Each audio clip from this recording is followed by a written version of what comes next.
I'm Rebecca Fox, and you're watching MediaBistro.com's Pitch Slam One-on-One, putting writers in front of top editors to see if they can sell their stories. Today we're at Time Out New York with Editor-in-Chief Brian Farnham. Hi, Brian. Hi. How you doing today? Very well, thanks. Thanks for having me. Thanks for talking with us. So Time Out New York is the highest circulation of the Time Out weeklies. What exactly are you looking for in a pitch? It's pretty simple in that we're looking for stories that, express an obsession with New York. New York is our character, it's our celebrity, and for 12 years we've been trying to find every angle on it, and we're still looking and we're still finding angles. So we're happy to hear anything that can increase our knowledge of the city that is something that we haven't thought of, basically. So what exactly sets the magazine apart from other guides to New York City? I think it's more on the ground. I mean, there's a few other, New York's a media town, so there's obviously a few other people concerned with the city, and it's a media capital and it's a cultural capital. But one thing that we've always done really well is focus on the ground. We have an enormous stable of critics who, in all their sections, are experts in their field. So we kind of feel we have, we're authority on the arts and culture of the city. But at the same time, we're trying to be in every nook and cranny of the city. And I think we do that a little bit better than other magazines who may have a focus on the city in some part, but are more nationally minded or broader in scope. Tell me a little bit about which parts of the book are more open to freelancers.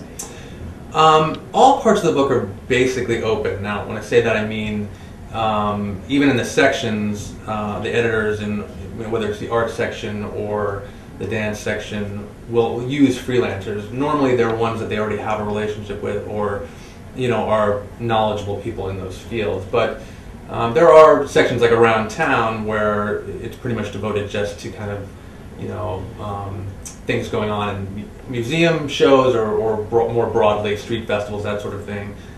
Where you don't have to have a necessary, expertise to write. We use freelancers there quite a bit. Front of the book, the out there section, which is quirkier, out there type of stories, things that don't necessarily fit in the other sections. We use freelancers there quite a bit. And in features, we certainly use a lot of freelancers. The thing there is that we often come up with packages ourselves, so we'll have big, broad packages of 8 or 9 or 10 pages of many different pieces, and we usually reach out to freelancers to help us fit some of those pieces in the package. But at the same time, if we get pitched an idea we really like, and it either fits into a package we've already planned or gives us an idea for a bigger package, all the better.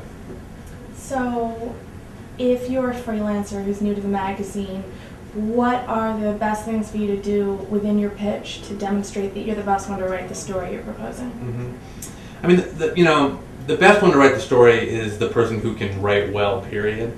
So obviously with any pitch we're trying to get a sense of what kind of writer this person is. Editors in any magazine can tell you often have a pitch that's a great idea, but the writer may not have the skill set or the experience to really pull it off. That's just something you deal with, there are ways to work around it. Either the idea maybe is a little smaller than they originally pitched, it's not quite as broad.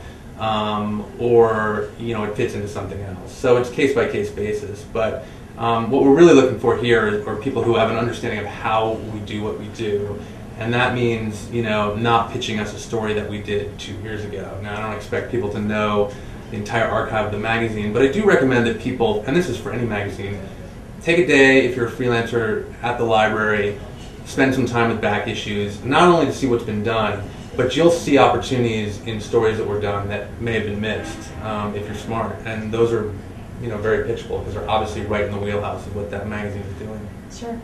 Well, thanks for talking with us, and let's bring your first pitcher on. All right, bring him on.